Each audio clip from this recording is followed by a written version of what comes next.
Right, so I kind of realized that I need to start documenting my projects a bit better. So here is, well, I guess updates and my next project. So this is the e-bike that I have built. It's a giant Glory, I think 2013, 2011. Uh, Whatever the fuck it is. It's a giant Glory. Sorry, giant Glory. Double O. Double glory hole. Um, Yeah, it's a bike that I picked up for about 500 bucks. Because the guy basically just like had it sitting in his storage room for like 2 years or something like that. So it's pretty broken down. Fixed it up. Now it's working good. Gave it some brake upgrades to the SLX 8 pistons. Sorry, not the DRXT 8 pistons. 2 or 3 mil rotors in front, and 180 in back with a Bafang BBSO2 750 watt motor and a 10-speed rear cassette. So there are a few things that are fucked with this bike. So first off, I actually initially got a company to do this one for me because from my last installation, there was a few parts from my bike, sorry, the motor that needed replacement parts. But then I realized when I called up the company that officially imports these bikes and these motors into Korea, they were like, "Oh, we only sell to our what you call it, our customers." So I was like, "Well, fuck you then. Let me just go and buy one, so that I can just buy the replacement parts." Plus, I wanted to get this bike electrified anyways. So it's got the BBSO2 here, but they kind of fucked up the installation where you're supposed to use a torque wrench on these bolts, but instead they basically just went ham with an impact. And also on here, there's actually another inner ring in here that you're supposed to tighten to about 40 Newton meters. Yeah, they basically just went in there with an impact because for the love of God, I could not take that out. But anyways, this is the battery that they originally give you. It's a Samsung KC, Samsung SDSL, like KC, all the certification bullshit. It's not a bad battery. It's 15 amp hours. But I don't like the fact that it only has this little dinky thing that comes out of it because you can see that the connector in there is already kind of like black and degraded. And that's because every time you plug this into the motor, because of the capacitors in the motor driver, there's going to be a little pop. And that just kind of fucks with the connector here.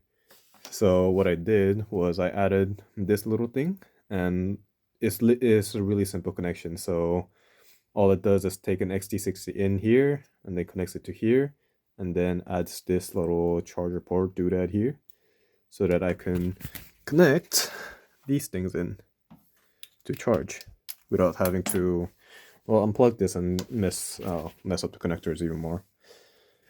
After that, what I did was I added this 90-degree adapter along with this cable that goes up here to this little voltage regulator. This takes, I think, up to 72 volts down to 12 volts at 5 amps, so a 60 watt converter. And that goes to this switch here, this little latching push switch. And that powers this headlight, which is a 3D printed mount. It it clamps onto the stanchions here. But if you notice the electrical tape, this thing kind of broke, and I couldn't be bothered to get a replacement, so I printed another one. So I just glued it in because I want to change this headlight anyways. This is a floodlight, so it has to be angled like this, or else I'm gonna blind everyone that's coming towards me. But that's what's essentially what I've done to this bike overall. But the reason why it's kind of disassembled like this at the moment, normally what happens is this gets mounted up here using this little plate. So it would actually look something like this. And with the battery sitting in it, it would look something like this. But I recently had a crash where I essentially braked hard, and this thing compressed so much that the wheel came up. It got caught in the battery case right here, battery bag. There's a nice little hole in the battery bag now. But oh fuck! The wheel came up. It got caught in the battery, and then basically sent me forward. And now I've got a few more injuries. Awesome. But yeah, fuck. I don't want that shit to happen again. Like, I knew this was a problem because there's, this, I can hear it interfering every time I brake too hard, or like when the shock compress too much, I can hear it like kind of buzzing around because like the wheel was interfering with it. But I was like, you know what? I'll just deal with it. But after this, now I do not want to write this until I fucking fix this issue, because that shit hurt. If it wasn't for this helmet here, I'd most likely be in a coma. So, fuck this company, because honestly, I feel like they would. First off, don't use a fucking impact on this shit because it cracked the motor housing. And second off, I feel like they should have thought about this first. Oh, and also one more thing I forgot to mention. This is not the brakes that I originally had. I had SRAM code R's, but they lovingly epoxied these like magnetics, these Hall effect sensor things, because they're like, oh, it's gonna come off. It's fucking $200 brakes, man. Like, you don't epoxy it without at least getting permission. Oh, and another thing. This shit is not just dust. It looks dirty because they spilled epoxy on this and they just tried to wipe it off with a rag, and now it looks messy. Yeah, I am a little bit annoyed at the company. But anyways, I got some new cells. So these are the cell mounts. I actually kind of fucked some up because I learned the hard way that once you put these on, especially this is like the 13S ones where there's like 13 holes in a row. Once you put them on, they're pretty much impossible to take off without, well, breaking them. But I got some new cells. They are going to be right here. So these are the Samsung 50S 21700 cells, and they have a capacity of 5,000 milliamp hours. So with a 13S3P configuration, that's 15 amp hours, same capacity as that. But nice thing is they also have a little bit of a higher discharge output, where I think they can output up to like 20 amps or something. But that does heat them up a bit and then also degrade their cell life. But this is a 750 watt motor. At max it draws, and with a 25 amp controller, so at max it draws about 26 amps that from a power meter that I used. So those cells are more than capable enough of powering this. And it should, from the chart from a testing chart I saw, it should theoretically have a cycle life of more than 900 hours. But anyways, to build the battery, I picked up this spot welder. So this is, well, it's a 1.5 or 2 kilowatt ring core, was toroidal transformer thing.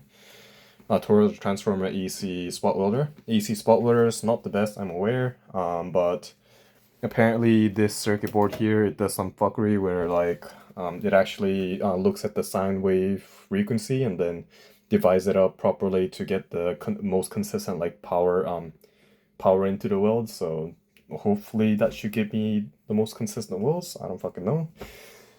From the test welds I've done, they're pretty solid. And anyways, this is the main output terminal. If you haven't noticed, it's the same company that makes the charging connector. It's the same design, actually, just in anodized aluminum, whatever. That's going to get plugged into this. Here's the cable that I'm using. It's 2-core silicon cable. I fucking love silicon. Look how flexible that shit is. And some fiber tape, some EVA foam tape for vibration damping, fish paper, whatever that thing is, epoxy sheets to, well, essentially help insulate it. Handles, like latches to mount it. The design I'm thinking at the moment is a triangle battery. So a battery that fits in the triangle there. So I'm going to have like an outer sheet that actually holds the battery, and then an an outer case that actually holds the battery, and then an inner battery where it will be like a triangle battery essentially. I'll try to put some CAD files up on the screen, but that's what I'm going for. The main problem I'm having right now is I've got the sheet metal right here, but no company is wants to bend it for me. So I think the main reason why is because the companies are used to doing like 30-degree bends, 90-degree bends, you know, those like the most common bends, and they have the actual matching die for it. But my bends are 31 degrees, 33 degrees, and like 104 degrees, and they probably don't want to be responsible for that high that like I guess accuracy. So yeah, that's probably why. So I'm gonna try to pick up a sheet metal brake, small one, cheap one, hopefully. And then bend it myself, use my school's welder to weld it up.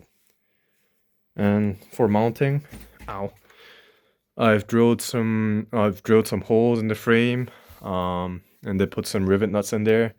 There's two here, and then I was thinking of putting two here, two up here.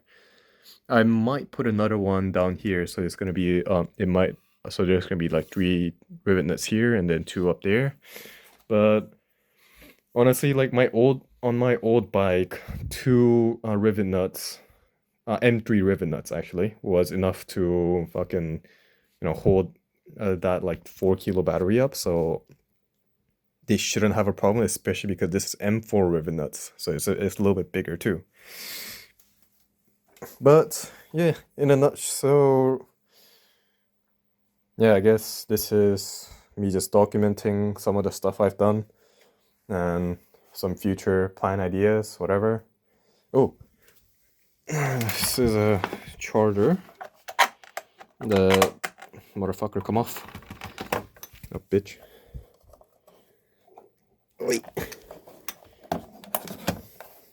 This is I should get a GoPro and like some kind of like something that mounts to my head so my hands are free.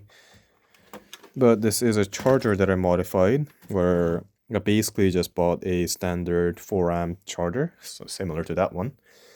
But I didn't like that. It didn't have a voltage readout, like voltage and current readout to see like the state of charge. So I added this little display. And then I also didn't like how fucking loud it was.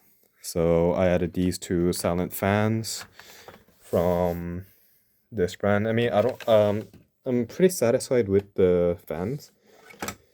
I'm actually like kind of undervolting them a bit though, because I noticed that they were still a bit loud. So here's a little voltage regulator, adjustable one. I think it's set at like 10 volts. Can't remember correctly.